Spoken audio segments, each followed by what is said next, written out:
Hello folks, and welcome to another Richard Head Longbows Christmassy video. Not another one. Yeah, another Christmassy video. Yes, I know it's not actually Christmas, but in the run up to Christmas we thought it was sensible to show you some ideas of things you might want to buy for your loved one. We mentioned in the last video when we were talking about shoving piles into somebody's stocking, we've got something a bit bigger to shove in your stocking. This time, where we're talking about a set of arrows like this. What do our sets of arrows consist of? What? 12 for a start. 12 arrows. These particular ones made for a customer. Wooden shaft of 5/16 pine shaft, which we spine match. So we put them on the spine tester, check the spine of them, make sure that that spine actually matches the customer's bow, his draw length, the arrow length, so that it works with the bow. And we usually get them plus or minus a pound, so they're pretty closely matched for spine. We also weigh them, so we physically weigh the shaft to make sure they are all similar in weight. Right.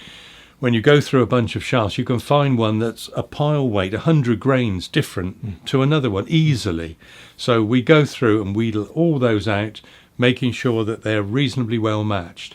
Now, in the Victorian times, they used to weigh shafts against silver coinage. So a silver threepenny piece, which was about 22 grains, and they were all matched within that. Someone showed me some arrows the other day and said, "What's this?" I said, "It's 4 and 6." I said, "That's 4 and 6pence." And he thought that's what they cost, but it was actually 4 shillings and 6pence. Was that a young person? The weight of it. Was that a young person? A young person. Was it a young didn't person? know what pounds and shillings and pence were.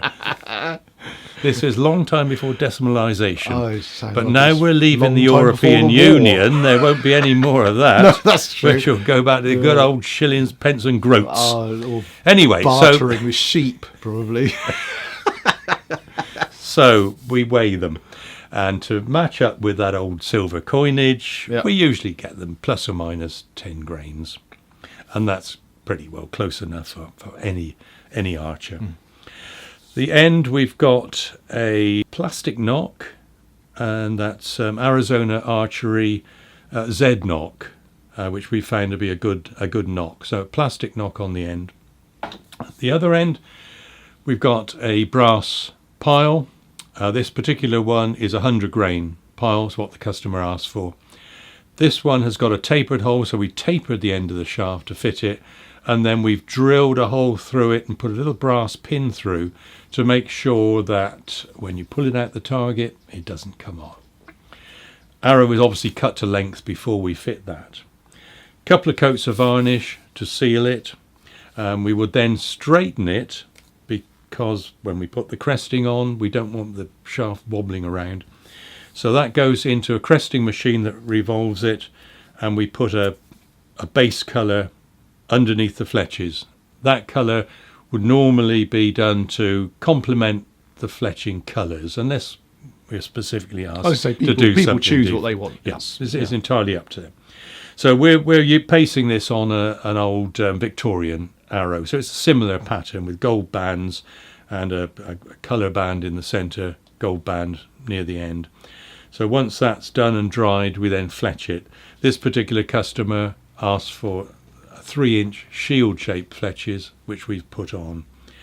When we've put those on and they're dry, we just snip the ends of them to, rather than have that nasty, quite sharp edge of the feather, use a very sharp knife, just pare the end off, little dab of glue.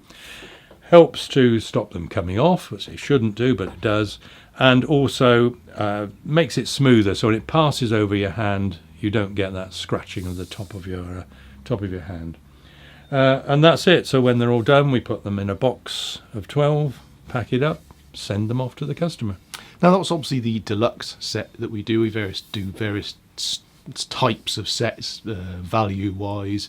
Ones without cresting on, obviously they don't cost as much, because obviously things like the cresting adds value, etc., to the arrow. And all those different things, you don't necessarily have to remember them all or know them all.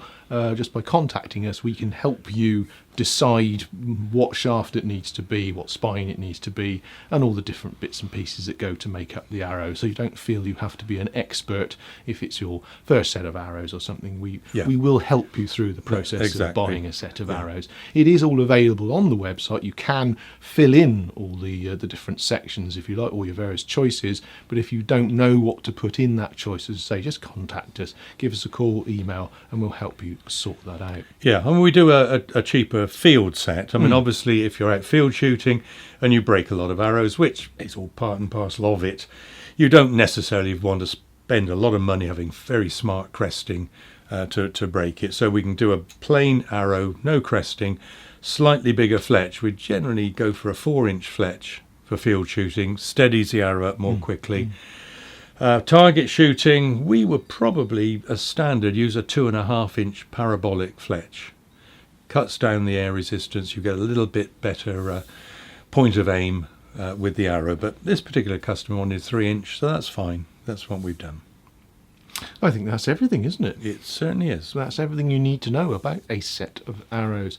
So if that's something you do want to buy for yourself, or indeed for somebody else, then do get in contact. As I say, we'll help you through the process.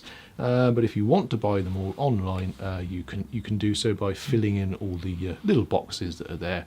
Be able to fill in what you want.